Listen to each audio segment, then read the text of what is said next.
porque o povo está querendo comer carne. Ele pergunta: de onde teria eu carne para dar a todo esse povo?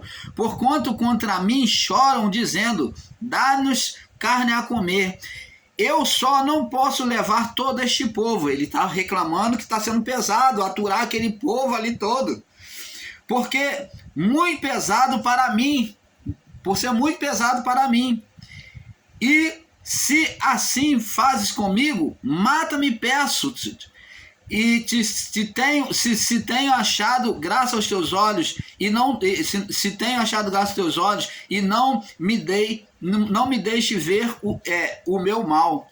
E disse o Senhor a Moisés. Agora o Senhor vem falar com Moisés no verso 16: ajunta-me 70 homens. Moisés, você está reclamando? Então faz o seguinte: ajunta-me 70 homens dos anciões, dos homens de sabedoria, os homens mais experientes, homens consagrados, homens mais experientes. Não falou jovens, anciões, homens anciões, avançados em idade, que tendo conhecimento de Deus.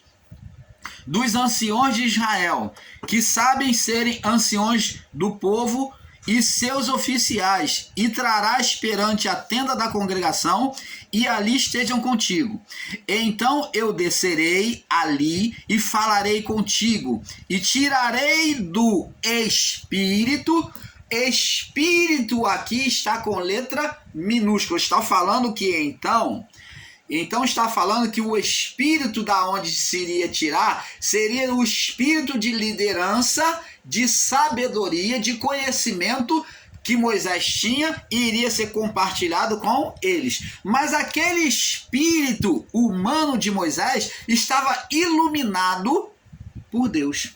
Ele recebeu a iluminação de Deus. Então tirarei do espírito que está sobre ti, espírito colocado sobre o homem. Vê que não é um espírito permanente, com letra maiúscula, como se o Espírito Santo tivesse sobre Moisés, diretamente. Mas está dizendo que o espírito de Moisés era iluminado, tinha recebido sabedoria de Deus para liderar o povo. E descerei e ali falarei contigo, e tirarei do espírito que está sobre ti, e porei sobre eles. E contigo levarão a carga do povo, para que tu não as leves sozinho. E dirás ao povo: santifica-os para amanhã. Você está vendo que não era um espírito humano qualquer, mas era um espírito iluminado, que ali tinha a presença do Espírito Santo, que concedeu a sabedoria. Então tinha que haver santificação, porque é Deus que atuava pelo Espírito de Moisés. Santificas para amanhã, e comereis carne, porquanto chorastes aos ouvidos do Senhor, dizendo: quem nos dará carne a comer? Pois íamos bem no Egito, por isso o Senhor vos dará carne e comereis. Não comereis um dia, nem 2 dias, nem 5 dias, nem 10 dias, nem 20 dias, mas um mês inteiro, até vos saíres pelas narinas, até vocês se fartarem, até que vos fastieis dela. Então, porquanto rejeitaste ao Senhor que está no meio de vós, e choraste diante dele, dizendo: por que saímos do Egito?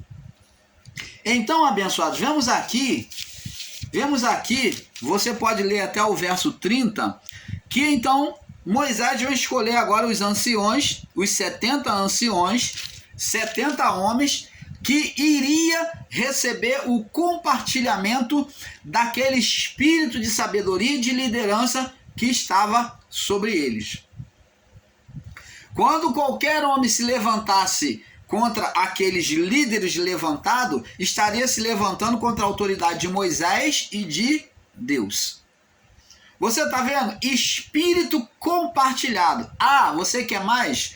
Vamos lembrar aqui, eu não vou citar aqui onde está escrito, mas você pode ler, né, nos livros de Reis, ou no 2 Samuel, me parece, aonde o servo de Elias, Eliseu, que era muito submisso ao seu senhor, que era uma pessoa dedicada às coisas de Deus e que queria aprender tudo que o seu Senhor podia passar para ele acerca de Deus. Ele tinha interesse de querer aprender e obedecer às coisas de Deus.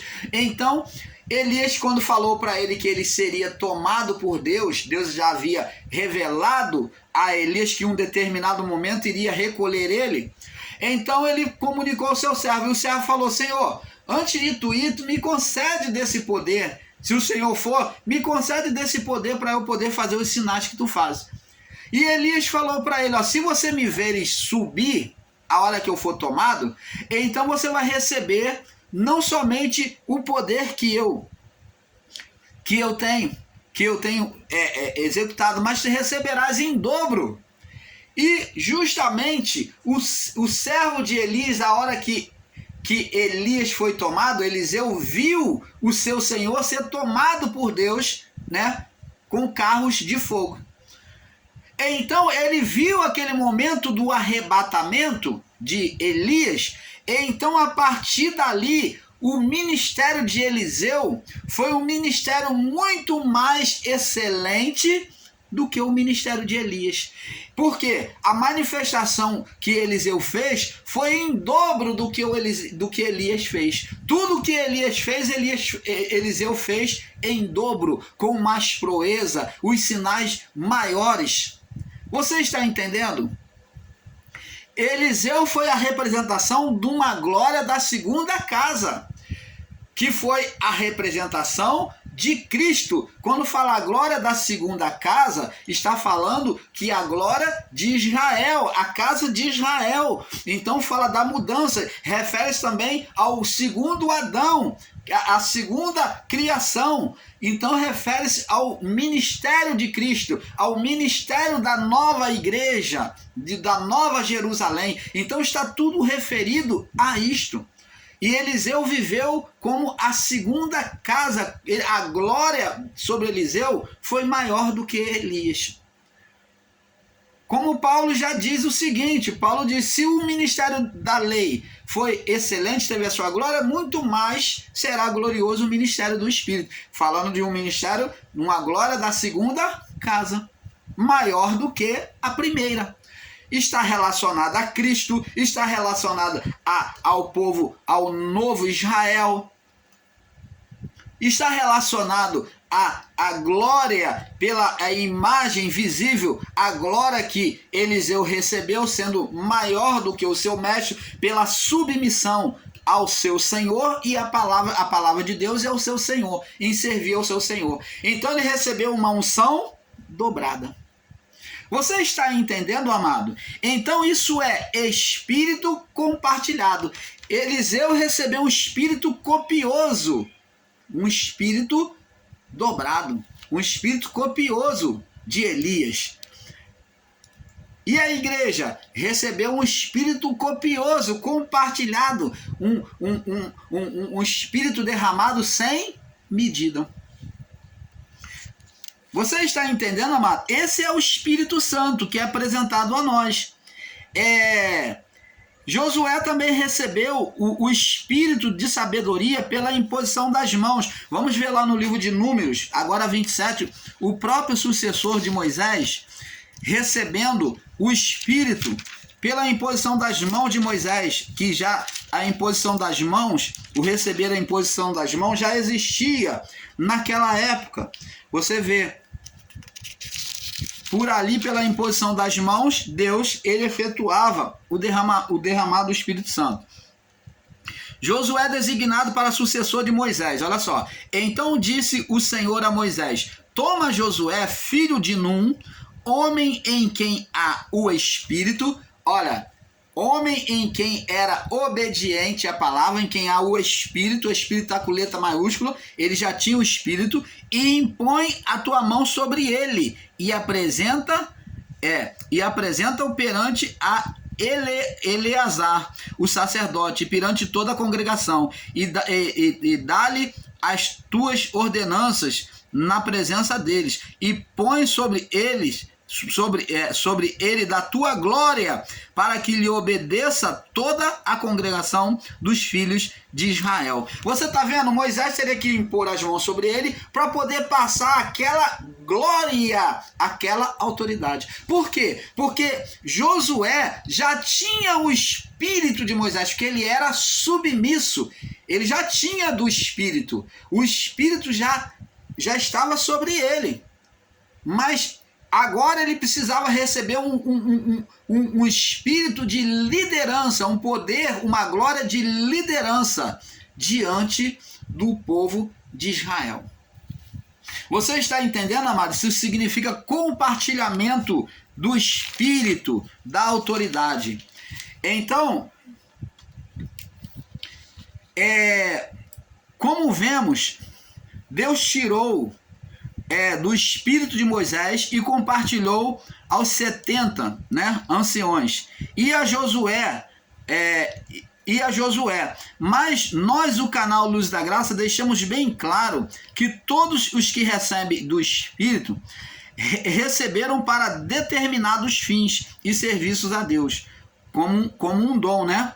Mas se por acaso aqueles como Saul, né, que o Espírito de Deus se retira dele por causa da desobediência, né? Como Davi, que criou senso diante de Deus.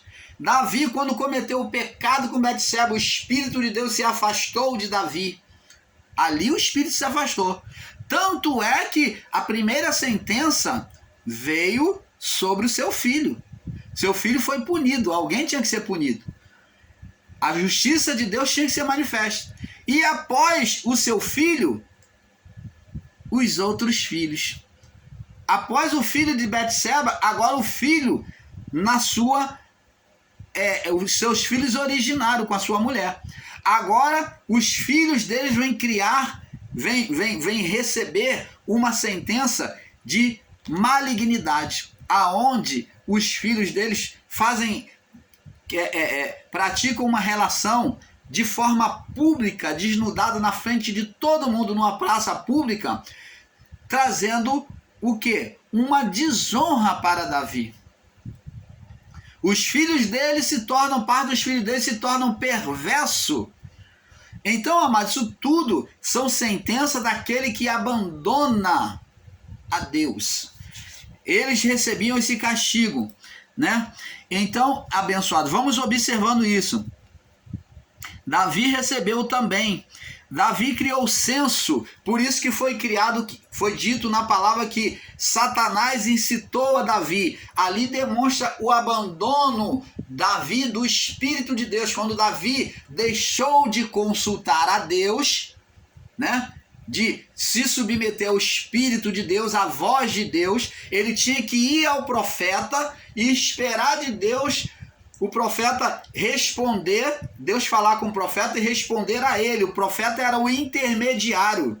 Mas Davi tomou uma decisão por sua própria vontade. Então ele estava agindo de forma carnal. Por isso que a palavra de Deus diz que coloca o nome Satanás, faz oposição, vai contra. Ali, dizendo que Davi foi contra ouvir a Deus, contra a vontade de Deus, quando não era para ele ir, e ele foi por sua própria vontade. Então o termo Satanás é designado a vontade do homem, a vontade da carne, não ouvindo a Deus, o homem não ouvindo a Deus. Então diz que Satanás incitou a Davi. Está dizendo que Davi ouviu a própria natureza carnal, a própria vontade carnal. Você está entendendo, amado? Outro livro está dito que Deus incitou a Davi. Deus, quando a palavra diz que Deus incitou a Davi, está dizendo que Deus não interferiu, deixou Davi prosseguir na sua loucura. Porque se Deus não sara, ele está trazendo a enfermidade. É de se entender como Jó que diz, Deus me deu e Deus tomou. Era o entendimento deles.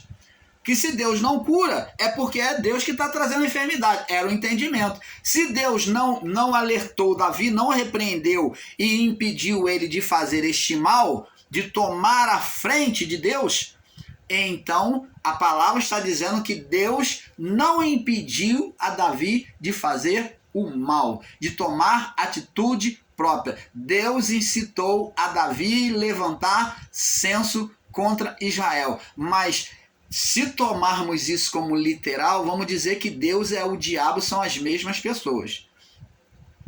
Mas no entendimento perfeito, está dizendo, como Paulo disse lá, agora vamos entender.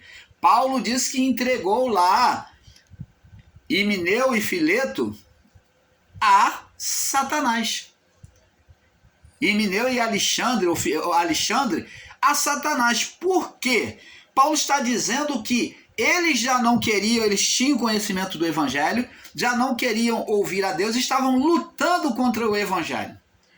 Então Paulo, depois de ter muito advertido, como muitos irmãos já haviam advertido, e o próprio Paulo diz que entregou eles a Satanás. O que Paulo está dizendo? Paulo é advogado de Satanás? Não. Paulo está dizendo que deixou eles entregue à sua própria vontade. Como a palavra diz, Deus incitou a Davi levantar censo contra Israel. Deixou Davi a sua própria vontade carnal. Como Paulo diz que entregou Himeneu e Alexandre a Satanás. Tanto que a palavra de Paulo, após isso, diz, para que a sua carne, eles sejam punidos na vida do corpo, para que a sua carne seja consumida e o seu espírito, a sua alma, seja salva. Ora, se ele entregou a Satanás, por que então que a carne tinha que ser punida e não a alma? Se ele estava, se você pega essa palavra literal e dizer que Paulo foi advogado de Satanás. Então, amados, canal Luz da Graça, trazendo o entendimento perfeito do Pai a você. Não foi Deus que criou aquela situação de Davi. A palavra está dizendo que Deus entregou a Davi a sua própria vontade, por não se consultar a ele, indo ao profeta. Então Deus falou, deixa ele fazer o que ele quer. Faça o que você quer. E ele, então, ali foi considerado que o Satanás incitou ele e que Deus incitou ele. Você está vendo? O Satanás ali é a própria vontade carnal de Davi. Então, abençoados, vamos prosseguindo no entendimento.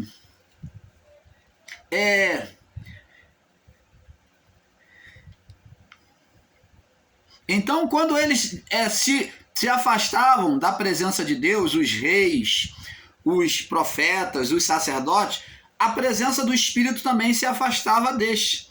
Vamos lá no livro de Salmo 5. Vamos entendendo agora, completando o livro Salmo 5. Salmo capítulo 5. Salmo 5. Salmo 5. Para nós irmos completando o entendimento, né? Salmo 5. Após esse vídeo nós vamos dar uma parada e depois prosseguir de novo, tá? Salmo 5, no verso 4, diz assim: porque tu não és um Deus que tenha prazer na iniquidade, nem contigo habitará o mal. Então, dois fatos aqui. Deus, aonde há iniquidade, o Espírito Santo, aonde há iniquidade, o Espírito Santo, que é a manifestação de Deus, ele não vai permanecer. Então, entrou no ato da carnalidade, o Espírito Santo se afastava. Então, ele não habitava diretamente no homem, primeiro, por causa do estado de condenação espiritual. E o espírito humano era o local, ele era e é o local de habitação de Deus, de manifestação de Deus pelo Espírito.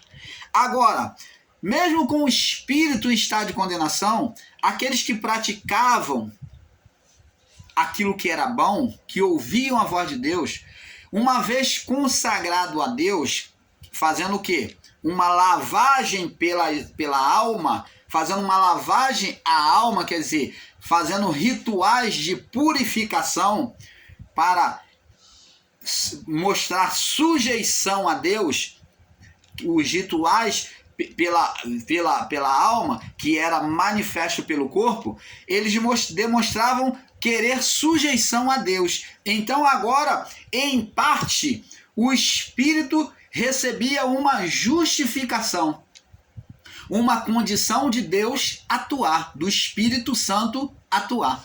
Então, pelo ritual, pela sujeição da alma, na prática, no ritual, a Deus, praticando o ritual de separação, de consagração, então o Espírito viu uma condição parcial de atuar pelo homem, pelos rituais, aonde a alma que entrou em estado de condenação, ela não mais ouvia carne, mas ela mostrava querer sujeição a Deus. Então este ato trazia Deus de volta, o Espírito Santo de volta a manifestar-se para o homem e pelo homem. Você está entendendo? Aonde a alma que ela entrou em estado de condenação e condenou o Espírito, ela se sujeitava, demonstrava arrependimento para com Deus. Então o Espírito se aproximava e habitava ali e operava por meio daquele homem, sacerdote, rei, profeta, quem quer que estivesse consagrado, preparado para Deus. Ali o Espírito permanecia até que houvesse um estado de condenação. Ele poderia durar um pouco tempo, poderia durar muito tempo. Elias, por exemplo, foi um homem cheio do Espírito. Mas isso não quer dizer que Elias tinha a habitação direta do Espírito Santo. O Espírito Santo habitava ali por grande tempo. Mas Elias, vemos que Elias, ele não foi um homem totalmente 100% cheio. O Espírito Santo não habitou ali 100% todos os dias. Vemos Elias fugindo, aquele que sentenciou os profetas de Baal, agora entrando numa depressão, se escondendo na caverna. Isso é ausência do Espírito. Você está vendo? O medo entrou no coração de Elias e dominou Elias. Ele matou tantos profetas de Baal, agora com medo de Jezabel, aonde manda Acabe matar Elias. E Elias, nesse momento, entra em depressão. Significa ausência do Espírito. O Espírito se afastou dele. Por causa de quê? Do medo. O medo faltou. Aquela fé sobrenatural que ele tinha estava distante dele. Quem é que produzia a fé nele? O Espírito. Então, vemos aqui, amado, que o Espírito não habitava diretamente como morada. Mas ele em Elias, em Eliseu, em alguns profetas, ele habitou mais continuamente, dependia do estado de consagração do homem. Porque a vida do homem é cercada de fraquezas. Então por isso que vemos Davi, o homem que foi chamado segundo o coração de Deus, tropeçar, cair em adultério. Davi cometeu vários deslizes. Os homens de Deus, quantos reis aí começaram bem, tiraram os postes ídolos, derrubou tudo. Nós vemos na história aí de Samuel e dos reis, nós vemos aí homens que começaram muito bem, que buscavam a Deus, que depois caiu, no final do seu reinado, caiu em idolatria. Salomão mesmo foi um homem que começou bem, cheio de sabedoria, submisso a Deus, e que depois se corrompeu. Por quê? A vida do homem é cercada de fraqueza. Demonstra o quê? O estado de condenação espiritual que existia no homem. Que uma hora ou outra o homem iria ceder à carne.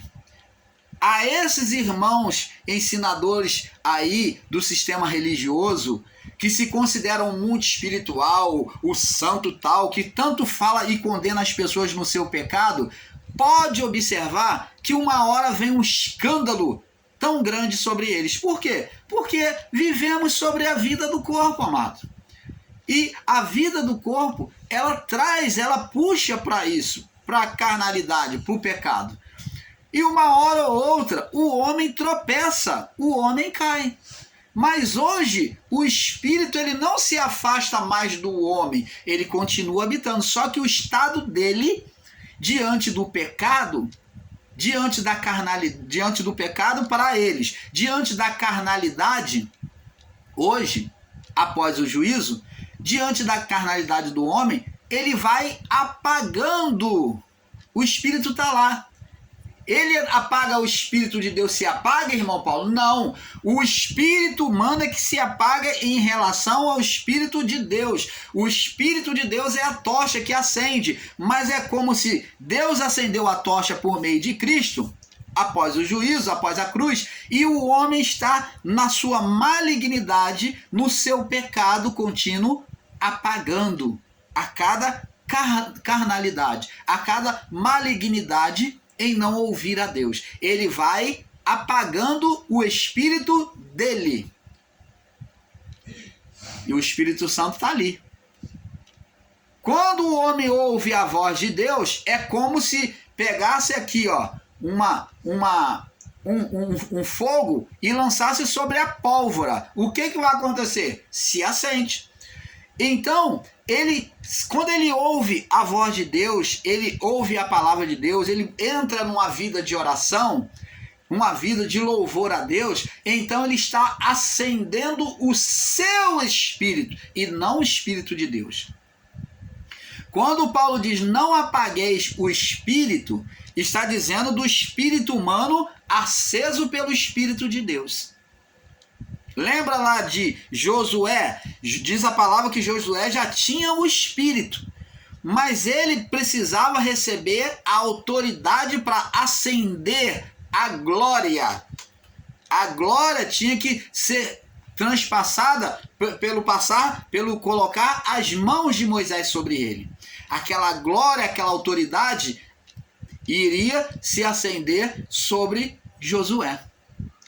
Assim também, nós já temos o Espírito sobre a nossa vida, toda a criação, porque se não tiver, está em estado de condenação. Então a cruz de Cristo foi em vão. Mas, quando entramos na carnalidade, apagamos o Espírito, o nosso Espírito está apagado em relação a Deus, é igual no estado adâmico. Apagamos que nem Adão, apagamos o Espírito. Adão apagou o espírito de quem? De Deus? Não. Apagou o espírito nele. Adão trouxe as trevas para dentro dele e aquele poder que estava sobre Adão, ele trouxe trevas. Aquele se tornou o ser Satanás. Hoje não existe mais o ser Satanás, porque nós não estamos no estado de glória como Adão. Vivemos sobre uma natureza de condenação. Isto aqui nos impede de sermos plenamente como Adão. Isto aqui nos impede, por isso que Paulo disse, em parte conhecemos e em parte profetizamos. Por que em parte? Porque há uma limitação na carne. O homem pode ser um maior profeta que usado por Deus, que estende a mão sobre as pessoas e cura, que fala a palavra e Deus cumpre. O homem pode ter uma palavra que de discernir os espíritos humanos que se passa na vida do homem e falar para ele, a palavra vem de encontro, mas ele vai ter uma limitação ainda assim. Ele está limitado com tudo que Deus usa, mas estamos sobre uma limitação. Você está entendendo, amado? Vivemos sob a limitação do corpo, carne. Quando então vier o que é perfeito, o que Paulo está dizendo? Quando deixarmos esse corpo, só vai vir o que é perfeito quando sairmos desse corpo, quando eles saíssem daquele corpo, quando eles morressem no corpo. Então, aquilo que era em parte, o que era em parte, que tinha limitação, não mais será, porque veremos como ele é. Você está entendendo, amado? Então agora o amor de Deus, que são as várias manifestações de Deus a favor do homem, seria conhecido agora de forma plena, a partir da morte do corpo. Não haveria mais limitação, não haveria mais o em parte. Canal Luzes da Graça, trazendo a revelação do Pai a vocês. Então, abençoados, vamos agora no livro de 2 Tessalonicenses. 2 Tessalônia.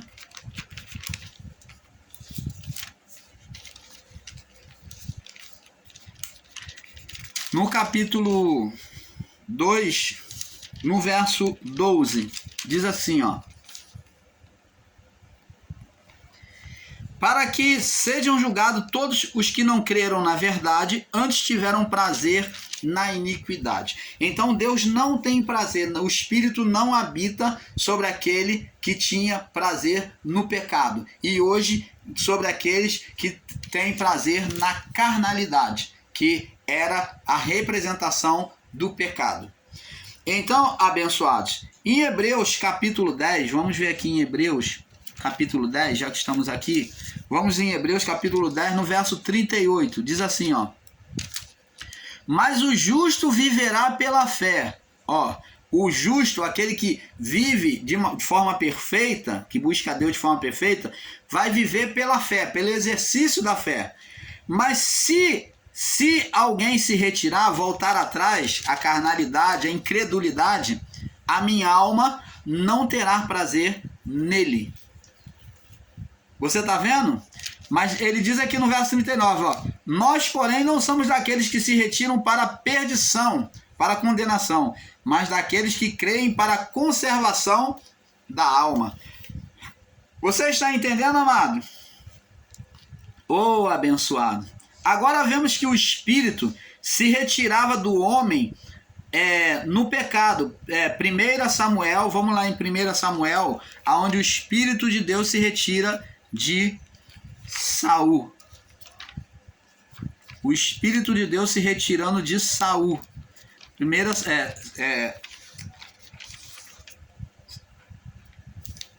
Samuel,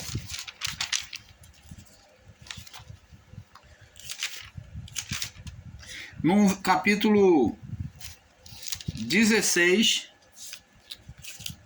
1 Samuel 16, 1 Samuel 16, no verso 14 ao 23. Você pode ler do 14 ao 23. Ó, diz aqui, vou ler só o verso 14. Diz assim: e o Espírito do Senhor se retirou de Saul, e o atormentava um espírito mau da parte do Senhor. Olha só, aí pegam-se o literalismo de palavra, tá vendo? Deus é que mandou o espírito mau. Esse espírito mau da parte do Senhor significa dizer o mesmo que está escrito lá, que Deus incitou a Davi a levantar censo contra Israel. Então, abençoados, não foi Deus. Agora tá vendo aqui, ó, o Espírito do Senhor se retirou. Uma pessoa sem o Espírito de Deus, e se ela perdeu o Espírito de Deus, se o Espírito de Deus saiu de sobre ela, então é porque ela está vivendo uma ação carnal. Ela está se sujeitando, Saul estava se sujeitando ao ser espiritual Satanás, ao ser da carne. Então ele estava sendo carnal. Então quem é que tomou frente de domínio sobre a vida de Saul? Se não tem Deus, tem quem? Jesus disse: ninguém pode servir a dois senhores. Ou serve um e despreza o outro, ou ama um e despreza o outro. Então, quem é que estava dominando agora? O espírito da carne.